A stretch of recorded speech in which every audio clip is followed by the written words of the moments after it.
started with the presentation today on spousal support.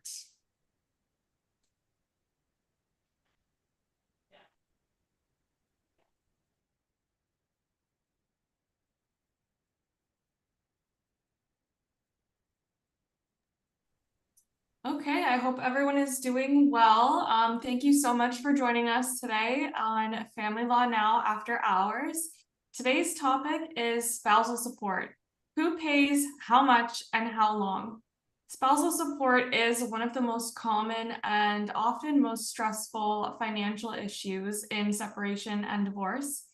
In Ontario, support laws aim to address economic disadvantages that arise from the relationship, like career interruptions or income disparities. Whether you may pay or receive support depends on multiple factors, and understanding those factors early will help you plan, negotiate, and litigate more effectively. So that is our goal for today. Please use the Q&A feature throughout the event for any questions you may have for the panel. They'll do their best to answer them. And the purpose of this series is to discuss general information on separation, divorce, and family law matters. Any information provided here should not be construed as legal advice. Please stay tuned until the end, as we will be sharing how you can schedule a free initial consultation with one of our lawyers. And it's now my pleasure to introduce the panel for today. So first off, we have Carolyn Warner. Carolyn is a fully trained collaborative family lawyer and is one of the junior managing associate lawyers at our firm. She has a knack for developing creative resolutions unique to each client's situation. Carolyn has been practicing family law exclusively for over 10 years since her call to the bar in 2011. She is committed to providing her clients with empathy and sound advice and prides herself on approaching all cases with an analytical and tenacious mindset. Thank you for joining us today, Carolyn. Thanks for having me. We are also joined by Mark Simpson. Mark is an associate lawyer at Russell Alexander Collaborative Family Lawyers, guiding clients through family law with solutions that save time and resources. He previously ran his own practice, gaining experience in trials, mediations, and arbitrations, and now serves as principal to the firm's articling student, Jen. Mark is a father of 3 teenage boys, has coached 2 baseball teams over the past 3 years, and enjoys mentoring. He has also served on the Hamilton Road Business Improvement Association board. Outside of work, he serves on the Middlesex Law Association and Oak Ridge Optimus baseball boards and pursues his passion for health and fitness. Thank you, Mark, for joining us today. And I will now pass it over to Carolyn to get started with today's topic, spousal support. Yeah, absolutely. So we'll start off with discussing what is spousal support. So one way of thinking of spousal support is some people hear the word alimony in American language or maintenance or something along those lines. In Canada, here in Ontario, we refer to it as spousal support. And spousal support is effectively money that one spouse may have to pay to the other spouse for financial support after a separation or divorce. So this money is it could be paid on a monthly basis or it could be paid as a lump sum. And the whole point of the idea of spousal support is to help someone to meet their main purpose for financial support or to compensate a spouse for sacrifices that they've made during the relationship or affect their ability to earn an income. And another thing to consider with spousal support is that a spouse who receives spousal support still does have an obligation to become self-supporting at some point. People who can ask for spousal support, it can be spouses, whether they're married or if they've been in a common law situation, they can also request for spousal support and in those circumstances. The next topic that we have is the different types of support. This includes interim, periodic, ongoing support, more on a final basis, interim temporary support, periodic or final ongoing support or lump sum support. all of which carry with them different distinctions. Building on what Carolyn has shared, one of the most difficult or challenging areas of spousal support is the sheer dynamic within which we're trying to make judgment and determination decisions based on family dynamics that occurred prior, during the separation, and up to. That's very trying to take the guidelines or the legal authorities and legal principles and factors for which the law is founded upon, and apply those to an ever different, ever evolving relationship. No two relationships are usually the same, and identify and highlight the unique aspects of why one spouse or another spouse may end up in the low range, or another spouse may end up in the high range. Needless to say, for an interim support basis, building on the case law, the court is at an interim stage, has expressly stated it's not required to get into any of that analysis. So oftentimes we'll have clients coming into our respective offices and saying, this occurred during the relationship, or this happened. The court is not required, nor does it engage in a full detailed inquiry and analysis, nor does it have the time to do so at an interim motion, which are typically between 30 to 60 minutes long. Instead, there's factors of what was the lifestyle like during the relationship. Typically, we can make a good assessment or evaluation of what that looks like by simply combining the respective incomes, as once we're going into one household, now into two households. What would be appropriate transitionary support until a full inquiry can occur with respect to what more appropriate ongoing permanent support would look like. All of these things are further highlighted in a case called Vermeer and Bates 2022 ONSC 1278. That case is frequently, most oftenly cited to set out interim principles for interim support. When we have the opportunity to engage in that full dynamic, to evaluate what occurred during the roles and responsibilities, reflect on the objectives in both the Family Law Act and the Divorce Act for spousal support purposes, such as promoting self-sufficiency, what were the economic advantages and disadvantages, what were the roles and responsibilities during the relationship, and so on. The MOG analysis with respect to compensation for economic disadvantages is still very much in play. One of the main things that has really occurred with the implementation of the spousal support advisory guidelines and the evolvement of the case law over the last 20 or 30 years as it relates to spousal support really has more to do with the entrenchment, the economic merger of two spouses. Typically, there's a spouse with a higher income, spouse with lower income. Sometimes the spouses have the same income. But where there's a significant difference, how do we measure that difference? How do we look at what sacrifices the higher income earner has made? What about the lower income earner? What sacrifices do they make? How do we measure where they didn't go to school, they stayed home, raised the children, and ended up in the work line of work that they have as of the separation? How are all of these considerations taken into place? So with that being so intricate and so complex, there's now a shift in the case law over to resting more on how long was the relationship. That'll give an idea for the economic merger. So the length of relationship doesn't only equate or relate to the duration or the length of the support that's being paid. It also relates to entitlement. It's otherwise very difficult to measure from an economic perspective certain roles and responsibilities that occurred from a relationship. One of the most undersold things that I find clients are, in my experience, is simply the fact that the longer the relationship, probably the more entrenched there's going to be with respect to spousal entitlement.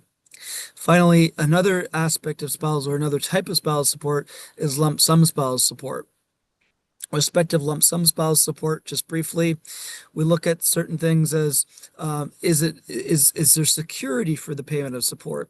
Are we dealing with somebody who has been employed for 6 months and unemployed for 2 years? is a very high conflict situation? Is clean break of all communications and dynamics between the parties and their interests? There's a whole host of factors to take into consideration. I think one of the leading cases on lump sum spousal support is the case called Davis and Crawford, 2011 ONCA 294, which clarified where it's appropriate in certain circumstances. Courts should weigh the pros and cons, life expectancy, tax discounting, capacity to pay, and ability to enforce periodic payments, all of which are very much on point in consideration for those factors. Carolyn, back over to you. Thank you so much, Mark. And so I just wanted to add to that before we go into the factors. I think looking at the analysis, we usually start with an analysis of entitlement. And then once we have the analysis to say that a spouse is entitled to spousal support, then there are a variety of factors that a court may consider when making an award for spousal support. So they're looking at the factors that a judge may look at. I think a lot of the time we do look at the length of the relationship, and we do look at the length of the marriage in terms of if it's a married couple. And we also do include the starting of the cohabitation until the date of separation. I think that's an important distinguishment to make when we're looking at an analysis of spousal support in terms of the factors. We also look at what are the financial means of both spouses, looking at what their respective access to income is during the separation as well as post-separation, and what type of roles that each spouse has taken on in terms of the relationship or in the marriage, in terms of whether they've taken on more caregiving role for children or caregiving role for parents or caregiving role or anything like that. And then we look at what the effect of the breakdown of the relationship has on both spouses from their current financial means, look as well as the care of the children. And there's also a requirement for the recipient to have an encouragement to maintain some semblance of self-sufficiency, and there would be a reasonable assessment of that to be occurring over a period of time. And there's also an analysis to look at if the parties have made any types of agreements or arrangements already with respect to spousal support. Sometimes you're having parties that have entered into cohabitation agreements or they've entered into marriage contracts that have already outlined what a spousal support situation will look like in the event if there's a breakdown in the relationship. And the point or the goal of the spousal support really is to look at analyzing to compensate the spouse with a lower income, to accommodate them, to recognize whether or not they have a need for spousal support in terms of having some economic power, even distribution, or if there has been some compensation for sacrifices that they have made for nature of the relationship. So that would be looking at a compensatory basis, whether that was with respect to ongoing care for children or with respect to maybe relocating to support the advancement of one spouse's career. And or it could be looking strictly on the needs as well of not only the recipient, but also the payer, whether or not the payer has the financial ability to pay. And so in terms of spousal conduct and whatnot, sometimes we do have, unfortunately, situations where there's nature of cruelty or infidelity or something along those lines. I think it's relevant to point out in here. In Canada, we don't have a no fault law situation here. It's not typically a factor that is considered. It's not in a situation where someone would receive additional support in those circumstances. And then another analysis is in terming out the factors for spousal support is also looking at if there's child support being paid.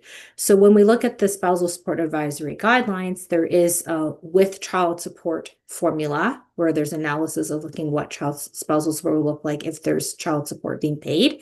There's also analysis of looking at what spousal support would look like if without child support being paid.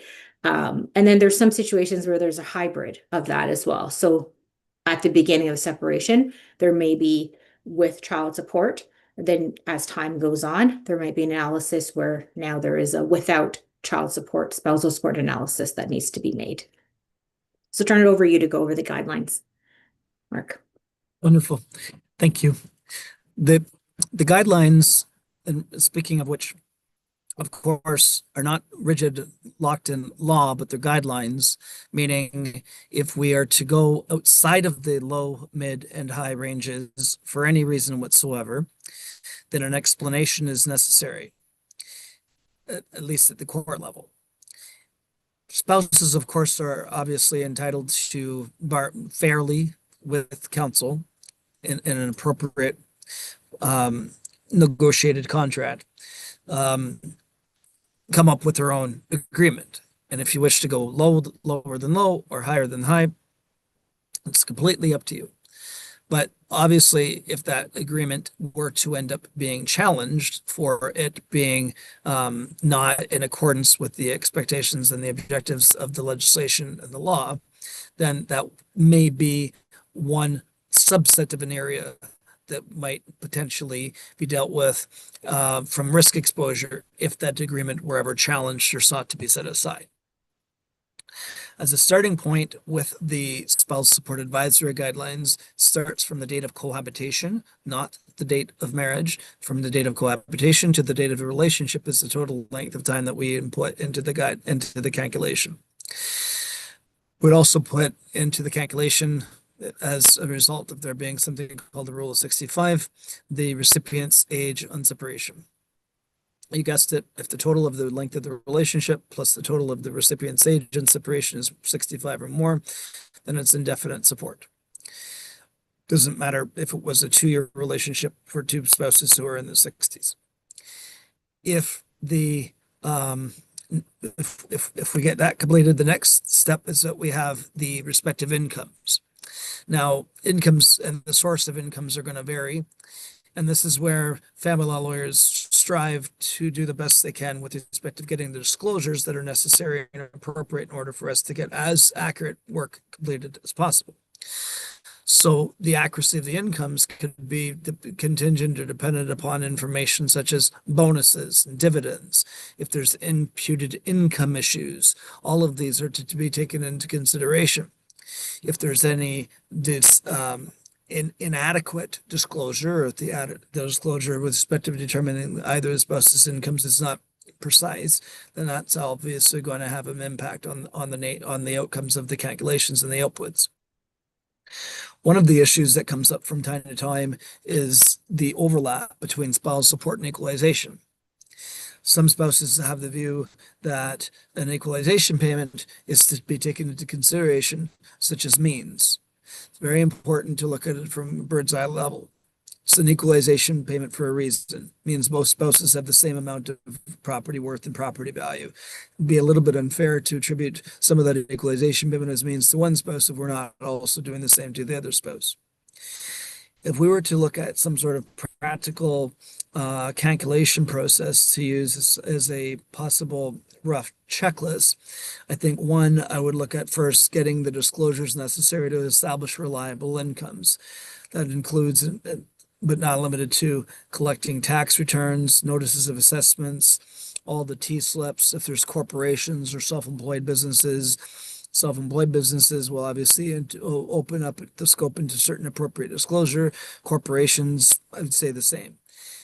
May need to get more recent pay stubs, but ultimately maybe when one of the spouses is underemployed, unemployed, or there's possible imputed income issues at stake. These are very fundamental issues to sort out before we can make a lot of progress with the calculations. Once we have that information inputted, we have the children's information inputted into the calculation, which means their ages, is that there is an age to when they're through high school test. That's obviously relevant for spousal support, as well as where the children are residing and how much the child support is. If there's no children, well, obviously don't put that in. But obviously, if the spousal support is coming from disposable income, but the disposable income is already being tapped into from the payment of child support, then these things are significant considerations. There's also Section 7 expenses that are frequently overlooked and really should and ought to be inputted into the calculation so that we can determine how much of the larger payers' income is left with respect to having to pay spousal support. Once we put these items into the calculation, we're then presented with ranges, as I mentioned, from low, mid to high range. There are certain provisions in the SAGs that tell us which range to use in certain instances. And for the considerations on entitlement, the considerations on entitlement do not oftentimes will be completing the calculation and then reflecting or discussing where we should be falling within the range.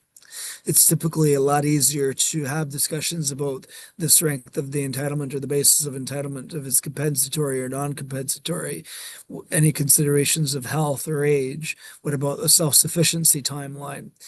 Oftentimes there'll be negotiation after we have the support calculation prepared, such that the number says this is the length of time, but let's approach it that they'll be self-sufficient. Those discussions should be before we have the calculation. They're less emotionally charged, less emotionally driven, and usually more accurate if we have those conversations before we prepare the calculation. There's tax consequences, and there's also some life expectancy issues in certain spousal support circumstances that we also need to deal with. In short, the preparation of a support calculation is quite complex. It's very intricate, and there's a lot to deal with in preparing a calculation.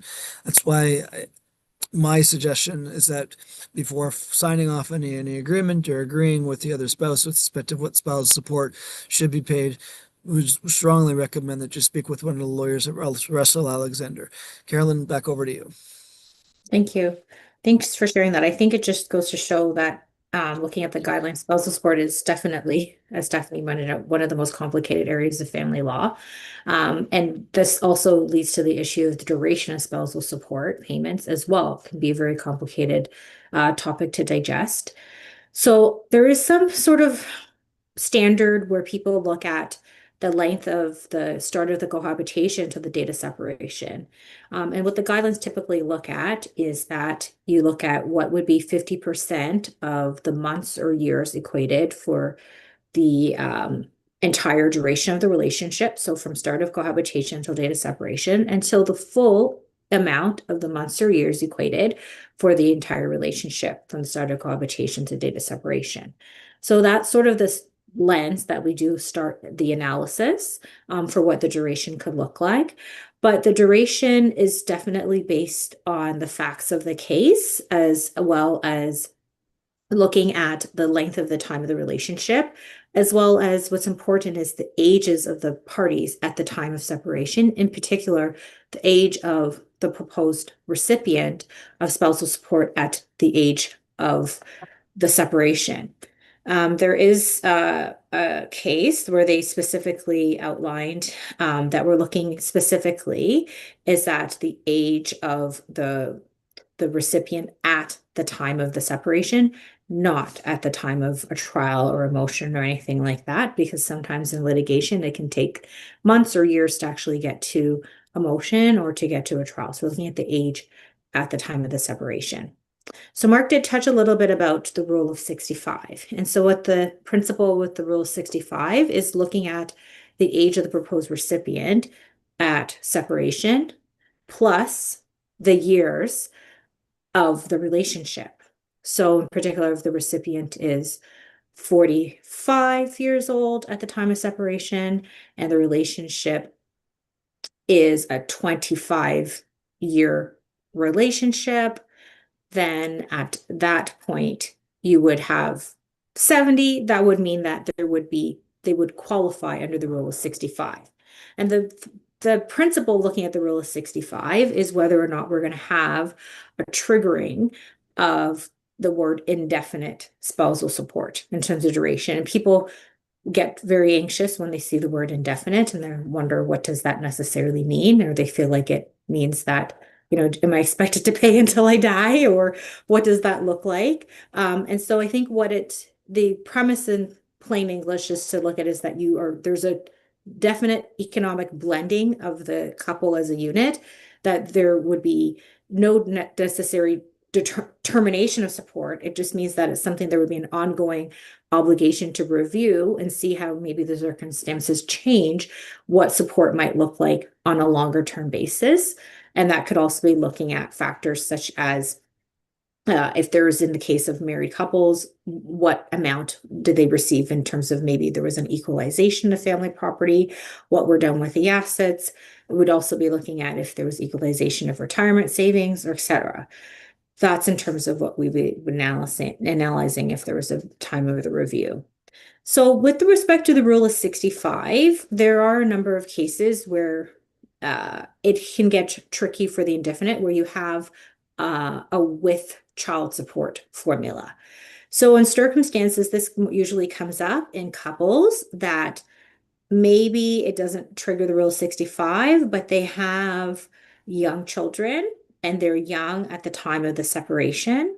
Sometimes this would be considered a medium length marriage with children. This might be a crossover where they might be looking at where you might have a calculation of indefinite amount of time or duration for spousal support to be paid. And this is usually where there's dependent children when the separation occurs, which would ultimately trigger with child support formula for determination of spousal support. And then it's after when child support has ended, meaning the recipient is no longer entitled to child support, then they can be crossing over into a without child support formula. And then that might qualify for a review or variation of looking at what the duration of the spousal support may look at in terms of that. I do want to highlight the case that I had mentioned looking at the age of separation. That was in Dumitri and Dumitri. That's a 2010 BC case, so 2010 BCCA 472. That was looking at the age of the separation in particular. Turn it back over to you, Mark. Thank you, Carolyn. On the crossover, one of the cases that I had written down here was the Gray and Rizzi case, 2016 ONCA 152. Gray and Rizzi is interesting on a few points. One, how the court dealt with the fact that there was a subsequent relationship and some child support, and what the impact was from the stopping of child support, and then, as Carolyn mentioned, the crossover into just spousal support in the context of having another relationship itself. I think the paragraph that stuck out for me, and that was around 54, 64, if I recall correct. But also what happened in the Gray and Rizzi case was that there was inadequate disclosure, and that there was a variation being sought without having made all of the appropriate and timely disclosure. And the court took issue with that and made that clear. Variations, we should start with the originating document. So if it's a final order, what are the terms that provide for the variation? And if it's an agreement, same. One of the seminal cases on variations is a case called the LMP and LS 2011 SCC 64. In that case, right around paragraphs 37, 38 through to 40, 41-ish, there's three different types of clauses that may be included in an original agreement or an order. One, the parties could be very general in nature. This spouse support provisions in this original document are subject to change based on a material change in circumstances. The parties might not enter into an agreement with the intention of taking the variation into their own hands. They might say, we really want to trust each other going forward from separation. Here's what you're going to pay. But if this goes sideways, I'm going to leave my door open to go back to litigation and resile on what the legislation entitles me. So in that instance, your variation would be in the event of a material change, subject to it, the legislative provisions of the Family Law Act or the Divorce Act, whatever applies. Another way of drafting your variation clauses is to specifically identify what future circumstances. So we get out our crystal ball, we look into the future, and we specifically identify what circumstances in the future are going to basically establish whether there's grounds to bring a variation. Once we know what terms we're dealing with, because what I say after that could be affected or implicated based on what variation clauses we're dealing with. So I just wanted to get that on the table. Next, when we're dealing with variation clauses, it's triggered based on what lawyers call a material change in circumstances. Material change in circumstances could be voluntary retirement. Material change in circumstances could be disability, illness. It could be a new relationship. The recipient could have won the lottery. There could be all sorts of things that happen in the future that might affect the means and needs analysis that occurred when we looked at setting the spousal support in the first place. The parties could have come up with originally with their own spousal support arrangement, leaving the lawyers to try to figure out what the intention was, only to turn around to make sure that when they're doing a subsequent variation, they're trying to keep the spirit and original intent of the parties as close as possible. So LMP really clarifies the nature of the variation clauses and indicates that once the material change circumstances has been identified in relation to those grounds, then the spousal support may be changed accordingly. So there's a need for material change, and then we look closely at what the party's respective intention was and how that change relates to the party's respective original intention with respective ongoing support and what changes should be made accordingly. A key principle with respect to the courts considering whether or not it will or will not grant a variation are disclosure of income information at the time of the original agreement. One of the things that I repeatedly see is desperately missing from in a lot of situations is the fact that for example, there'll be a potential client or a client reaching out. They know that there should be a change of spousal support, but sometimes there's a complete absence of documentation with respect to what the original basis was. So when we're approaching a variation, we need to look at, do we have the original agreement or the order? Do we have the settlement documents that was used, such as the calculation or the financial statement or the tax return? What was the income and evidentiary basis upon which this original agreement or order was made? We need to get that clarified because we're going to look at the lens with respect to the particular material change circumstances that is potentially bringing about a variation from what the parties' original intention were. We won't know that intention unless we get those documentations that was relevant to the negotiation settlement of that order and the agreement in the first place. Why? There's something called the parole evidence rule. It doesn't always get talked about in family law, but we can't pick and choose our very evidence. We have to actually use the evidence upon which we use the original agreement and order in the first place.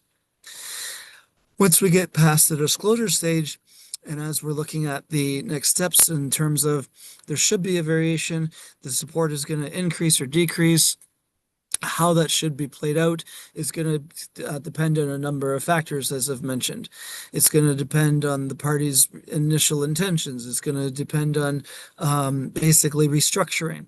In fact, the spousal support advisory guidelines has a complete chapter on restructuring, and most often, most of the variation and potential termination spousal support cases are best approached from that restructuring approach.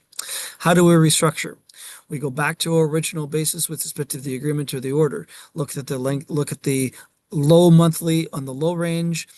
Take the lowest duration that there should have been.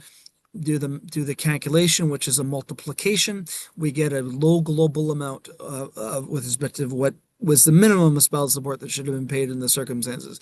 When we do the same thing for the high, what is your high monthly amount? What is the highest period of duration per the SAGs from the original SAG calculations that were completed?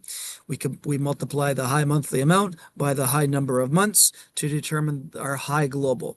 We then reflect on the amount of spousal support that should have been paid. We then take the net difference, possibly midpoint, somewhere between the low and the high is what will have to be sorted out.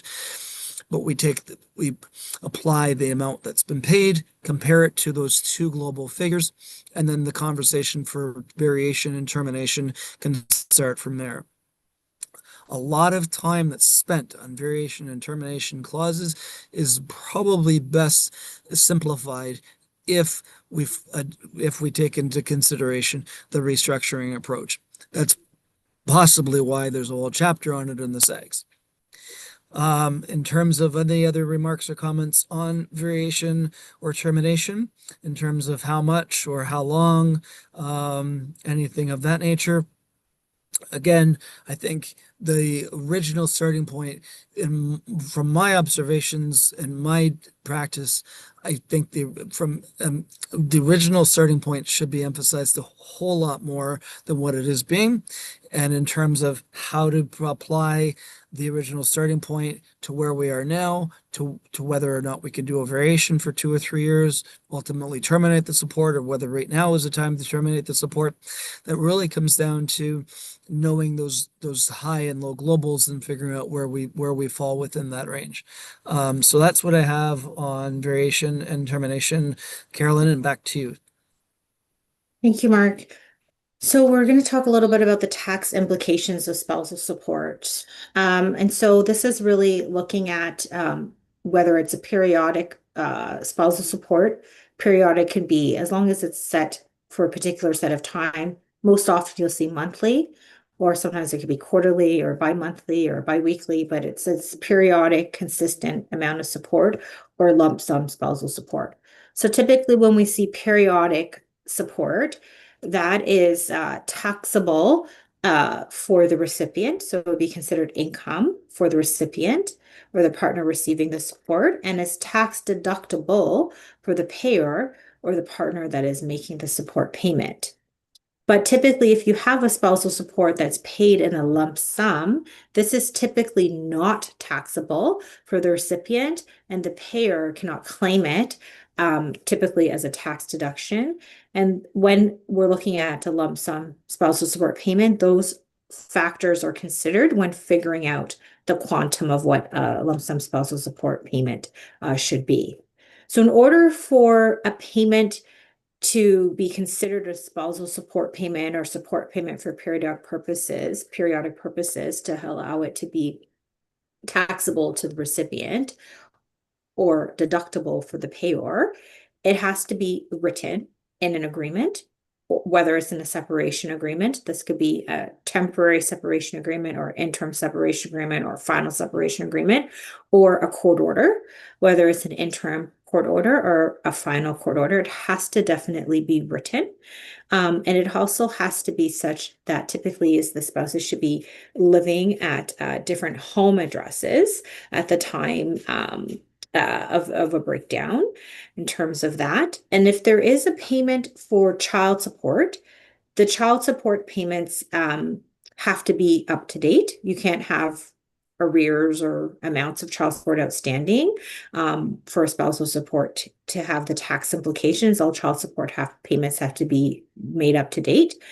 Payments have to be made from a former spouse or a common law partner.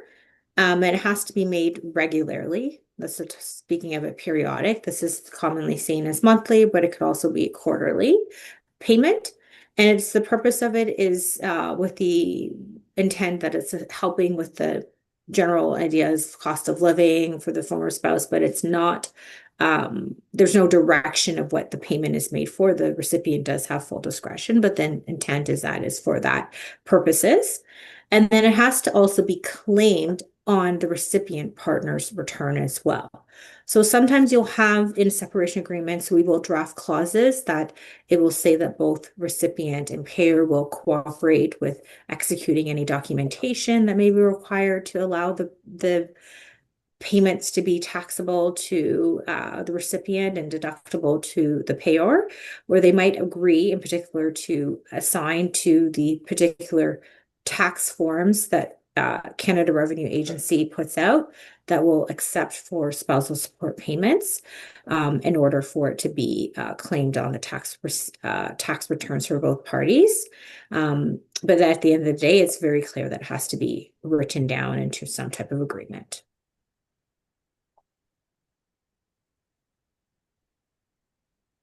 Turn it over to you, Mark. I think Thank you.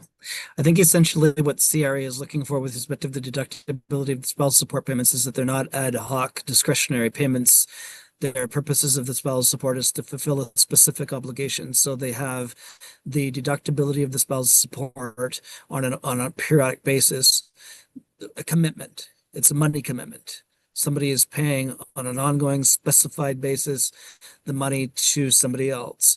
The agreement that Carolyn had referred to is that there has to be a specific time period for which that, meaning in terms of frequency, on the first day of the month, 15 of the month, whatever it is. That's also why the CRA has allows for spousal support deduction for third-party payments as well as specific purpose payments. So these are two separate items for which, for example, if somebody is paying a mortgage payment, that could constitute spousal support, provided, again, it fulfills an obligation, which the CRA generally looks at as fulfilling an ongoing commitment. If you drop $5,000 to reduce the mortgage and then refinance, it may or may not indicate that those spousal support obligations are being made. If, however, you agree in a written contract obligating you to make spousal support payments in lieu of making the mortgage payment, that would be a specific purpose payment for which the CRA allows for the deduction. The other thing I wanted to touch upon with respect to the tax issues is the retroactive lump sum qualifying payment. Generally speaking, you can deduct spousal support back to January 1st of the prior calendar year. If you meet the qualifications of the form T1198, which is the form to complete the retroactive lump sum qualifying, then you could claim a larger lump sum that predates January 1st of the prior year, but there's certain qualifications. Best to look at that form T1158. As it relates to the negotiation of the spousal support agreements and practical tips for spouses and so on, in terms of where we should be starting with on the range, generally speaking, if we look at the perspective of what legal authority is going to support us. I understand a lot of times it can be viewed as an economic approach, where if we put forward the low range and the other side puts forward the high range, then we're sure to compromise in the mid range. That's one approach and way of looking at it. But from a family lawyer's perspective, knowing that there's a wealth of body of case law and legal authorities relating to the spousal support, I'd rather get into an argument with the other side saying, here's my authorities. This is why this range should be set where it is, instead of this bargaining and basically the horse trading that could be for the taking, sometimes looked at as an approach. But I'm not always more, if you're going to take a position, make sure the position is cemented and supported by the authorities. The other thing on negotiating spousal support agreements is to ensure that there's enough security. So in terms of, think of the payor's payment history. If you're pursuing the payor to make spousal support payments, but they don't have a great payment history, probably want to follow the money. If there's a lump sum sitting on the somewhere or access to, or some sort of negotiation, even if it's some reasonable concessions or compromises, sometimes is a bird in the hand is better than two in the bush. As it relates to other practical tips for negotiating spousal support agreements.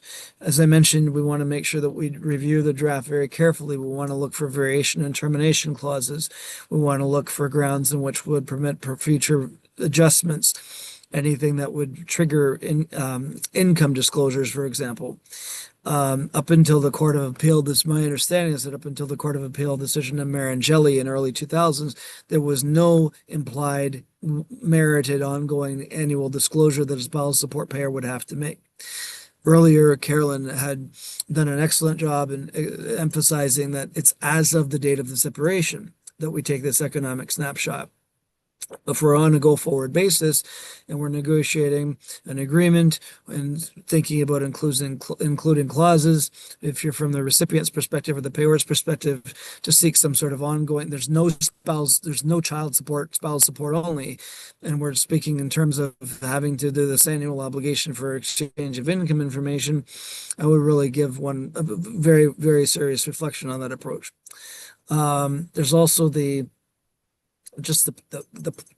in terms of the practical language of negotiating an agreement, we want to look at clear, defined start points, end points. When is the payment going to occur? What is the particular payment method? The best way of looking at how to get a solidified, valid legal agreement is that it covers every single aspect for which you are negotiating for.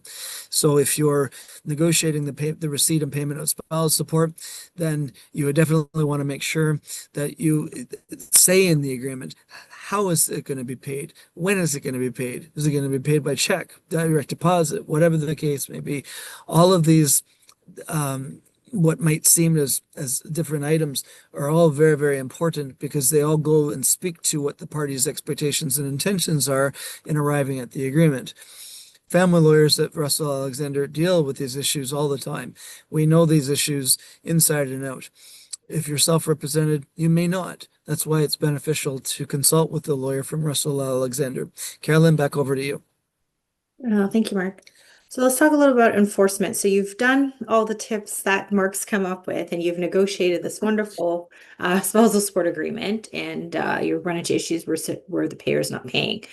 So with respect to the starting point of looking at a court, all Ontario orders are effectively filed with the FRO, which effectively stands for the Family Responsibility Office. And so the clerk of the court will file this with the Family Responsibility Office with what we call a SDO or a support deduction order, and they'll have the parties fill in a SDOIF, it's a support deduction information form.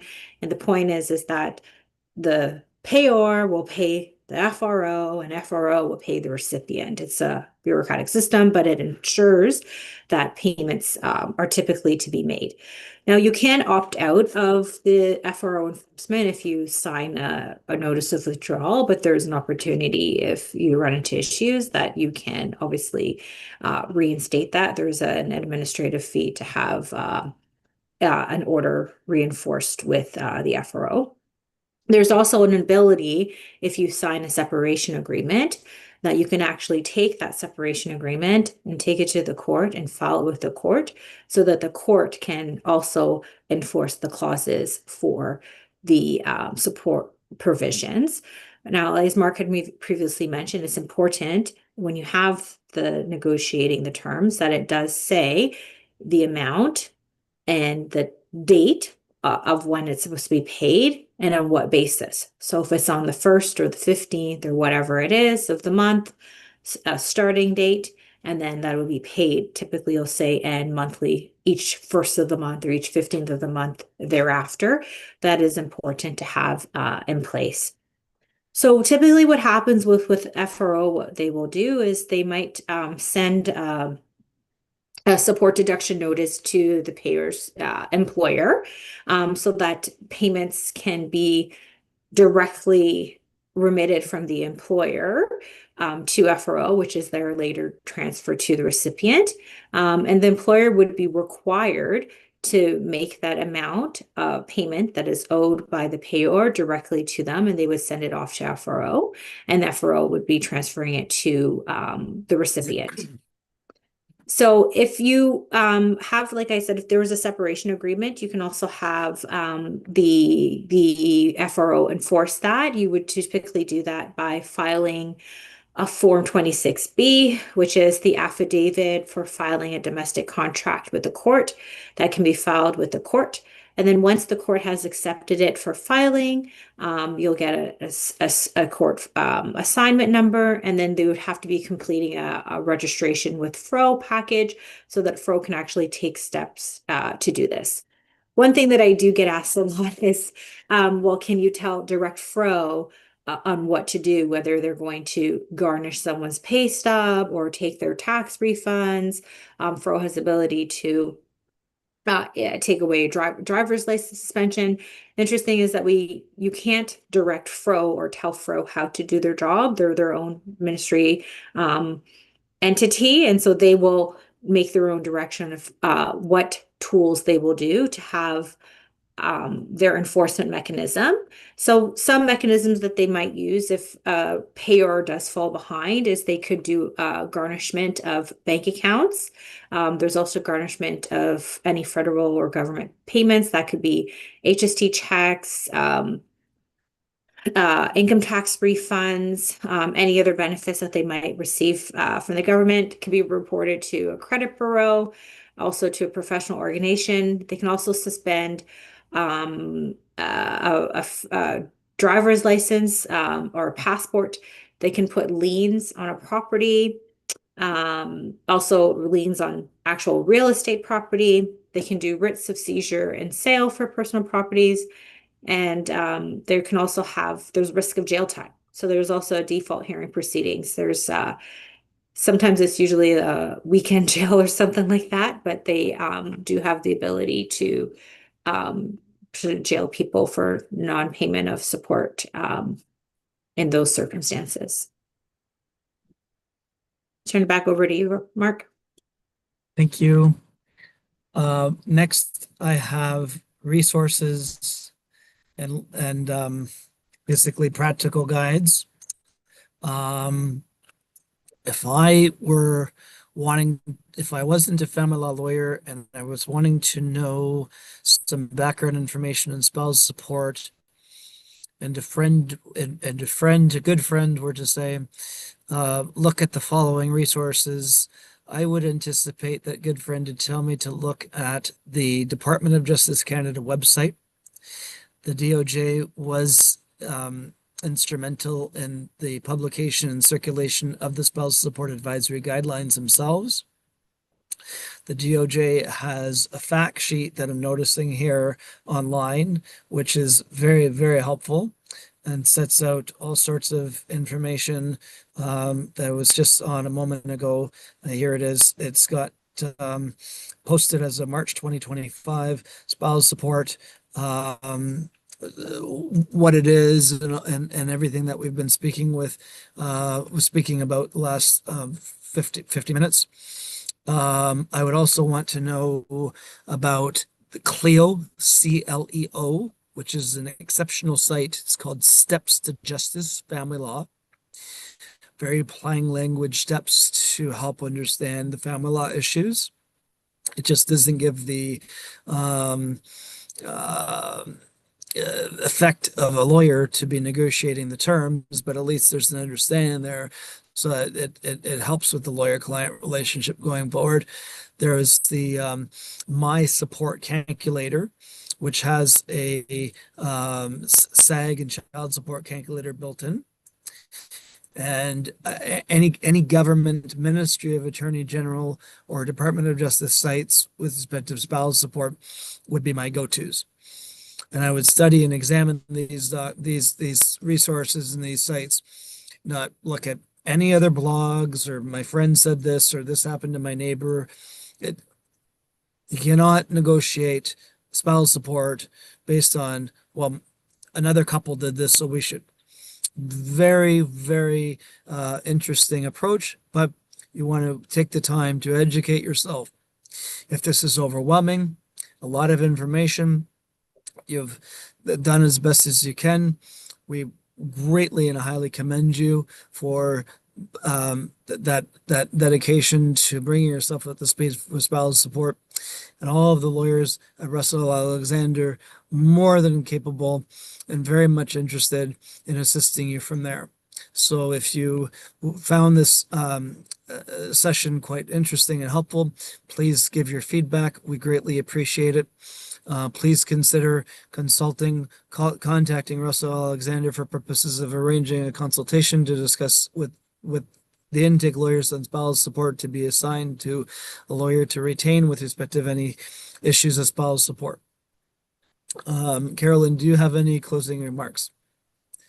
No, I think that's all very useful information. I would just add, I think I do this once a year, usually it's January. It's just read this actual spousal support advisory guidelines. I think there's also a guide, supplemental guide, it's a law professor. You probably, maybe Mark, he does a supplementary guide to the spousal supportive guidelines that I think is also very helpful in reading them. Really, Yes. really. There you go. I was gonna say that, but I'm like, I'm not 100% sure. I think so. Thank you so much. And just to our audience as well, all the resources mentioned will be included in the show notes after the session. So if you didn't get one of the links or references, don't worry, we will send it out to you. So thank you so much, Mark Simpson and Carolyn Warner, for sharing your time and expertise on this topic. It's very complex and there's so much to go over, so we really appreciate your time. And thank you also to our audience for watching. Like Mark said, you've done a lot of the research and we commend you for doing so.